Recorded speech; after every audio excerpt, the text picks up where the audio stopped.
आज की इस वीडियो में हम देखेंगे क्लास 12 हिंदी के बहुविकल्पी प्रश्न। इन प्रश्नों को देखने से पहले जो लोग जानते हैं उनके लिए तो ठीक है, जो नहीं जानते हैं उनके लिए मैं थोड़ा सा पहले एक चीज़ बता देना चाहता हूँ। हमारे चैनल पे आपको क्लास 12 हिंदी की जो बहुविकल्पी प्रश्न है, गद्य से रिलेटेड 5 वीडियो और पद्य से रिलेटेड 3 वीडियो, यानी टोटल 8 वीडियो मिलेंगे और प्रत्येक एक पार्ट में 30 से अधिक क्वेश्चन को सॉल्व कराया जाएगा और वे सभी क्वेश्चन आपके बोर्ड एग्जाम में पूछे गए हैं और साथ ही बीच बीच में इन क्वेश्चनों को रिवाइज भी कराया जाएगा जिससे आपको याद करने में सरलता हो। अब देखिए, हम चलते हैं अपने टॉपिक पर। तो यह बहुविकल्पी क्वेश्चन का जो है पार्ट 1 है। तो पार्ट 1 यह है, तो इसमें मैं आपको बहुविकल्पी क्वेश्चन बताने से पहले जैसे एकांकी, उपन्यास, नाटक, कहानी, इन सभी से रिलेटेड थोड़ा सा जानकारी दे देना चाहता हूँ कि जैसे एकांकी है तो एकांकी के प्रथम रचना क्या, उसके लेखक कौन थे, रचनाकार कौन, उसके लेखक कौन थे। उपन्यास, तो उपन्यास से रिलेटेड कुछ महत्वपूर्ण जानकारी। इसके बाद हम बहुविकल्पी क्वेश्चन देखेंगे। तो देखिए, जो एकांकी है एकांकी है तो जयशंकर प्रसाद जी की जो एक घूंट है, एक घूंट को हिंदी की प्रथम एकांकी माना जाता है, जयशंकर प्रसाद जी। तो अगर आपसे पूछ लेता है कि एक घूंट के रचनाकार कौन है तो जयशंकर प्रसाद जी है, और एक घूंट कैसी रचना है तो एकांकी है। ठीक इसी प्रकार से मैं आपको बताना चाहता हूँ कि देखिए, जो उपन्यास है, उपन्यास से रिलेटेड अब थोड़ा सा जानकारी कि उपन्यास के सम्राट जो कहे जाते हैं वो मुंशी प्रेमचंद्र जी को कहा जाता है और इनकी जो महत्वपूर्ण रचनाएं हैं वो जैसे रंगभूमि, कर्मभूमि, गोदान, गबन, निर्मला है। और साथ ही जयशंकर प्रसाद जी की भी कुछ रचना उपन्यास है जैसे कंकाल, तितली, इरावती, और शिव पूजन सहाय की देहाती दुनिया है। और जो है यहाँ पे मुंशी प्रेमचंद जी का है रंगभूमि, कर्मभूमि, गोदान, गबन, ये सब इम्पॉर्टेंट है, ये बोर्ड एग्जाम में कई बार पूछे गए हैं। तो अब देखिए, हम एकांकी और उपन्यास से रिलेटेड तो देख लिए, अब हम चलते हैं कहानी की तरफ। इसके बाद हम बहुविकल्पी क्वेश्चन की तरफ चलेंगे। अब देखिए कहानी, तो जो कहानी है हिंदी की जो प्रथम आधुनिक कहानी है वह कौन सी है, इंदुमती। इंदुमती जो है हिंदी की आधुनिक कहानी है और इसके जो रचनाकार हैं वो किशोरी लाल गोस्वामी है। कौन है, किशोरी लाल गोस्वामी है। किशोरी लाल गोस्वामी द्वारा रचित क्या है, इंदुमती कहानी। तो कहानी से रिलेट हो गया। अब देखिए निबंध के बारे में मैं आपको बताऊं तो देखिए, आचार्य रामचंद्र शुक्ल जी को उत्कृष्ट निबंधकार माना जाता है और इनका जो निबंध संग्रह है उसका नाम क्या है, चिंतामणि। ठीक इसी प्रकार से रिपोताजा, एक बार मैं पहले यही दोनों को बता दे रहा हूँ, इसके बाद अभी हम बहुविकल्पी क्वेश्चन पे चलते हैं, तो हमें अच्छे से समझ में आएगा। तो वीडियो लास्ट तक देखिएगा तभी समझ में आएगा। ये पहला पार्ट है जिसमें इंट्रोडक्शन थोड़ा सा होना चाहिए। अब देखिए रिपोताजा, तो रिपोताजा जो इस विधा का सूत्रपात है डॉक्टर रंगे राघव द्वारा तूफानों के बीच से किया गया। तो यानी कि जो पहला रिपोताजा वो डॉक्टर रंगे राघव द्वारा रचित है, तूफानों के बीच। इसी प्रकार से डायरी की जब हम बात करते हैं तो प्रथम डायरी लेखक किसे माना जाता है, नरदेव शास्त्री जी को प्रथम डायरी का लेखक माना जाता है और उनकी क्या रचना थी, जेल की डायरी। तो अब देखिए, हम देख लिए कहानी, नाटक, उपन्यास, रूपोताजा, डायरी, इन सभी के बारे में हम थोड़ा से शॉर्ट नॉलेज जान लिए। अब हम चलते हैं बहुविकल्पी क्वेश्चन की तरफ। तो अब हम आ गए हैं बहुविकल्पी क्वेश्चन की तरफ। तो देखिए, जो बहुविकल्पी क्वेश्चन आपके बोर्ड एग्जाम में पूछा जाता है वो कुछ इस तरीके से पूछा जाता है। जैसे मान लीजिए दे दिया गया, तो प्रताप नारायण मिश्र द्वारा संपादित पत्रिका है, तो कोई एक प्रश्न दे देगा और उसमें 4 विकल्प आपके रहेंगे, तो कोई एक विकल्प आपके पास सही रहेगा, हाँ ये सही है। लेकिन जो हम आपको बताएंगे उसमें हम आपको कुछ इस तरीके से बताएंगे, जैसे परीक्षा गुरु के रचयिता लाला श्रीनिवास दास जी हैं, तो ये तो आपको इस तरीके के बोर्ड एग्जाम में पूछता है, लेकिन जो हम आपको बताएंगे वो इस तरीके से बताएंगे। जैसे प्रेम सागर के रचनाकार कौन है, लल्लू लाल है, तो इससे आपको याद करने में कुछ ज़्यादा सरलता होगी, इसीलिए हम आपको इस तरीके के प्रश्न ज़्यादा बताएंगे। तो इसी तरीके से अब हम देखते जाएंगे और याद करते जाएंगे आसानी के साथ, इस तरीके से याद करने में आसानी होगी। तो देखिए, प्रेम सागर के रचनाकार कौन है, लल्लू लाल है। जो प्रेम सागर है उसके रचनाकार हैं लल्लू लाल। अब देखिए मोहन राकेश की रचना जो है लहरों के राजहंस। तो लहरों का राजहंस जो है उसके रचनाकार है मोहन राकेश। और यह इंपॉर्टेंट है, जितने भी क्वेश्चन है ये सभी क्वेश्चन बोर्ड एग्जाम में पूछे गए हैं, कोई क्वेश्चन एक से अधिक बार पूछा गया है। तो अभी हम देख लिए कि प्रेम सागर जो है उसके रचनाकार हैं लल्लू लाल। मोहन राकेश जो है मोहन राकेश की रचना है जो वो लहरों के राजहंस। मोहन राकेश की रचना क्या है? लहरों के राजहंस है। और ज्योतिश्वरी किसकी रचना है? ज्योतिश्वरी की रचना जानते हैं क्या है? वड रत्नाकर। तो आप ये लिख लीजिएगा, वड रत्नाकर, ये ज्योतिश्वरी की रचना है, वड रत्नाकर। यह भी पूछा गया है। और एक चीज़ देखिए, अगला क्वेश्चन है कि बाल मुकुंद गुप्त भारतीय युग के लेखक हैं। जो बाल मुकुंद हैं वो किस युग के लेखक हैं? वो भारतीय युग के लेखक हैं बाल मुकुंद गुप्त जी। अब देखिए महादेवी वर्मा जो हैं, इनकी जो गद्य है उसमें किस चीज़ की प्रधानता ज़्यादा देखने को मिलती है? करुणा। करुणा मतलब यानी कि शोक दुख इनकी रचनाओं में ज़्यादा देखने को मिलती है। महादेवी वर्मा की रचनाओं में करुणा यानी कि दुख शोक का ज़्यादा प्रधानता उसमें होती है। नेक्स्ट क्वेश्चन है, श्रृंगार रस मंडन के रचनाकार कौन है? गोस्वामी विट्ठल नाथ। तो श्रृंगार रस मंडन के रचनाकार कौन है? गोस्वामी विट्ठल नाथ जी हैं। ये आप इसे ध्यान दीजिएगा, श्रृंगार रस मंडन के रचनाकार कौन है? गोस्वामी विट्ठल नाथ। ये सभी क्वेश्चन आपके बोर्ड एग्जाम में पूछे गए हैं। अब देखिए माधव विलास के रचनाकार कौन है? लल्लू लाल। तो देखिए लल्लू लाल का नाम दो बार आया, एक बार माधव विलास के रचनाकार कौन है? लल्लू लाल। और इसके पहले अभी हम यहाँ पे देखे थे कि जो यहाँ पे है प्रेम सागर, तो प्रेम सागर के रचनाकार भी लल्लू लाल हैं। तो प्रेम सागर के भी रचनाकार लल्लू लाल हैं और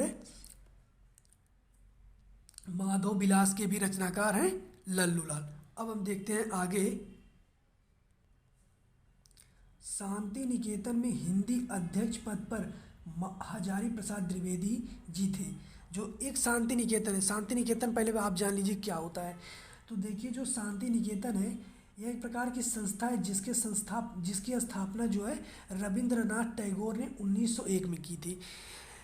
शांति निकेतन बेसिकली जान लीजिए कि भारतीय शिक्षा पद्धति पर आधारित शिक्षा देती है। जैसे एक प्रकार समझ लीजिए गुरुकुल में जैसा होता है कि भारतीय रीति रिवाज संस्कृति आधार पर शिक्षा दी जाती है, वही काम होता है शांति निकेतन का कि इसमें जो है भारतीय शिक्षा पद्धति यानी कि रीति रिवाज से शिक्षा दी जाएगी। तो उसी को हम शांति निकेतन कहते हैं। इसकी स्थापना रविन्द्रनाथ टैगोर जी ने की थी 1901 ईस्वी में।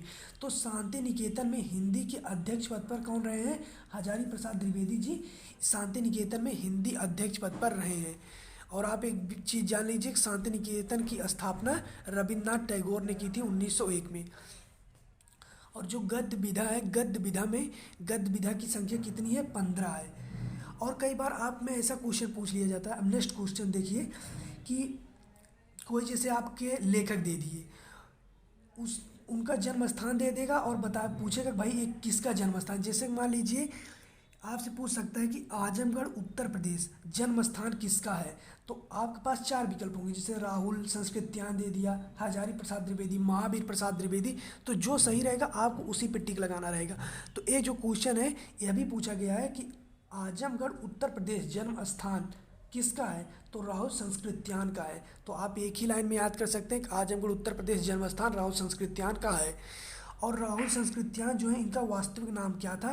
केदारनाथ पांडे। तो आप इस चीज़ को याद कर लीजिए कि जो राहुल संस्कृत्यान है इनका वास्तविक नाम केदारनाथ पांडे है और इनका जन्म कहाँ हुआ था? आजमगढ़ उत्तर प्रदेश में। ठीक इसी प्रकार से एक क्वेश्चन और पूछा गया, ये दोनों क्वेश्चन आपके बोर्ड एग्जाम में पूछे गए हैं कि दौलतपुर रायबरेली उत्तर प्रदेश जन्म स्थान है, तो किसका जन्म स्थान है? आचार्य महावीर प्रसाद द्विवेदी जी का। आचार्य महावीर प्रसाद द्विवेदी जो थे उनका जन्म स्थान रायबरेली उत्तर प्रदेश में हुआ था, दौलतपुर में। दौलतपुर रायबरेली उत्तर प्रदेश में। अच्छा, जो आचार्य महावीर प्रसाद द्विवेदी हैं, जैसे आचार्य महावीर प्रसाद द्विवेदी, तो इनका नाम क्या है? महावीर प्रसाद द्विवेदी। तो इन्हें आचार्य की उपाधि किसने दी? तो महावीर प्रसाद द्विवेदी को आचार्य की उपाधि नगरी प्रचारी सभा ने दी। नगरी प्रचारी सभा ने दिया था इन्हें आचार्य की उपाधि। और जो द्विवेदी युग का नामकरण हुआ था, जिसे द्विवेदी युग है, भारतेंदु युग है, तो जो द्विवेदी युग का नाम पड़ा था वो महावीर प्रसाद द्विवेदी के नाम पे ही पड़ा था। तो महावीर प्रसाद द्विवेदी ही जो थे, महावीर प्रसाद द्विवेदी, इन्हीं के नाम पे द्विवेदी युग का नामकरण हुआ था। एक चीज़ आप और जान लीजिए कि द्विवेदी युग और छायावाद युग, इन दोनों के लेखक कौन है? गुलाब राय। जैसे भी आपसे पूछ ले द्विवेदी युग के लेखक कौन है? गुलाब राय। छायावाद युग के लेखक कौन है? गुलाब राय। यह दोनों पूछ लिया कि निम्न में से कौन से लेखक हैं जो द्विवेदी युग और छायावाद युग दोनों के लेखक हैं, तो आपको क्या बताना पड़ेगा कि गुलाब राय हैं। अब देखिए रानी केतकी की कहानी। रानी केतकी की कहानी जो है ये किसके द्वारा रचित है? तो यह इंसा अल्लाह खां द्वारा रचित है। यह भी आपके बोर्ड एग्जाम में पूछा गया है। तो इंसा अल्लाह खां द्वारा रचित है। और एक चीज़ यह भी जान लीजिए कि जो अष्टायम है, अष्टायम की भाषा, इसकी क्या भाषा है? ब्रजभाषा है। तो रानी केतकी की कहानी जो है इंसा अल्लाह खां है, और इसकी जो भाषा है ये ब्रजभाषा है। और जो मोहन राकेश हैं, ये पूछ सकता है कि किस युग के लेखक हैं। जैसे मोहन राकेश जो है, कि मोहन राकेश जो है किस युग के लेखक हैं, तो आपको बता देना है शुक्लोत्तर युग के। और शुक्लोत्तर युग के लेखक हैं कौन? मोहन राकेश। लेकिन अगर जैसे अभी आपसे पूछ ले द्विवेदी और छायावाद युग के कौन है, तो गुलाब राय। और यदि यह भी पूछ लेता है द्विवेदी युग का नामकरण किसके नाम पे पड़ा, तो महावीर प्रसाद द्विवेदी। तो इन सब चीज़ों को आप ध्यान रखिएगा। इसके साथ साथ आप देख लीजिए कि छायावादोत्तर युग के लेखक कौन कौन से हैं। तो विद्या निवास मिश्र हैं, वासुदेव शरण अग्रवाल हैं। तो तीन चीज़ आप इसमें ज़्यादा ध्यान दीजिएगा। इसमें एक क्वेश्चन यहाँ पे है, देखिए कि द्विवेदी युग, क्योंकि थोड़ा सा यहाँ कन्फ्यूज वाली स्थिति है ना। द्विवेदी युग और छायावाद युग के लेखक कौन है? गुलाब राय। इसके बाद मोहन राकेश। शुक्लोत्तर युग और छायावादोत्तर युग के कौन है? विद्या निवास मिश्र। और इसके बाद कौन है? वासुदेव शरण अग्रवाल है। अब देखिए हम चलते हैं। अब देखिए कह रहा है कि द्विवेदी युग के लेखक कौन है। तो देखिए अभी हमने आपको पीछे ही बताया कि द्विवेदी युग का नामकरण किसके नाम पे पड़ा? आचार्य महावीर प्रसाद द्विवेदी। तो एक नाम तो आप ऐसे ही बता सकते हैं कि द्विवेदी युग के लेखक यदि आपसे पूछे तो एक नाम तो आप बता सकते हैं, आचार्य महावीर प्रसाद द्विवेदी। और इसके साथ साथ अभी हमने आपको यह भी बताया था, एक मिनट देखिए, द्विवेदी युग के पूछे तो आप दो बता सकते हैं, एक महावीर प्रसाद द्विवेदी, दूसरा हमने आपको बताया था गुलाब राय जो कि छायावाद के भी लेखक हैं और द्विवेदी युग के। तो अब देखिए हम उसी क्वेश्चन पे अपने चलते हैं। तो देखिए द्विवेदी युग के लेखक कौन हो गए? आचार्य महावीर प्रसाद द्विवेदी, जिनके नाम पे ही द्विवेदी युग का नामकरण हुआ। दूसरा कौन है? गुलाब राय, क्योंकि ये गुलाब राय जो हैं ये द्विवेदी युग के भी लेखक हैं और छायावाद के भी। तो इनका एक नाम आप कॉमन कर लीजिए। तीसरा कौन है? सरदार पूर्ण सिंह। यानी कि द्विवेदी युग के कौन कौन लेखक हैं? सरदार पूर्ण सिंह। दूसरे नंबर है आचार्य महावीर प्रसाद द्विवेदी, जिनके नाम पे नामकरण इसका हुआ। और तीसरे कौन है? गुलाब राय। ये छायावाद, द्विवेदी युग के साथ साथ ये छायावाद युग के भी लेखक हैं। अब देखिए जो आपकी नगरी प्रचारी सभा है, नगरी प्रचारी सभा, इसकी स्थापना किस युग में हुई थी? तो नगरी प्रचारी सभा की स्थापना भारतेंदु युग में हुई थी। यदि आपसे पूछे कि नगरी प्रचारी सभा की स्थापना किस युग में हुआ, तो भारतेंदु युग में हुआ था। और काशी नगरी प्रचारी सभा, देखिए नगरी प्रचारी सभा और काशी नगरी प्रचारी सभा, इन दोनों में अंतर है। नगरी प्रचारी सभा की स्थापना भारतेंदु युग में हुई, लेकिन काशी नगरी प्रचारी सभा की स्थापना कौन किए थे? श्याम सुंदर दास। काशी नगरी प्रचारी सभा जो थी उसके संस्थापक कौन थे? श्याम सुंदर दास जी थे। अब देखिए सदल मिश्र के रचनाकार कौन है? ये बहुत बार पूछा गया, कम से कम एक बार से अधिक पूछा गया है। तो सदल मिश्र की रचना है नासिकेतोपाख्यान है, ठीक है। अब देखिए भारतेंदु युग के लेखक कौन है? अगर जैसे हम आपसे पूछ रहे हैं कि भारतेंदु युग के लेखक कौन है, तो भारतेंदु युग के लेखक कौन है? प्रताप नारायण मिश्र याद कर लीजिए, और दूसरा याद कर लीजिए बालकृष्ण भट्ट। तो यही था पहला पार्ट। जैसे हमने आपको बताया था कि बहुविकल्पी क्वेश्चन मिलते हैं, तो पहला पार्ट कंप्लीट हो गया है। इसके अगले वीडियो में हम दूसरे पार्ट को लेके आएंगे। यदि वीडियो आपको अच्छा लगा हो, पहला पार्ट अच्छा लगा हो, तो वीडियो को लाइक करें, अपने दोस्तों में ज़रूर शेयर करें। मिलते हैं नेक्स्ट वीडियो में, तब तक के लिए जय हिंद।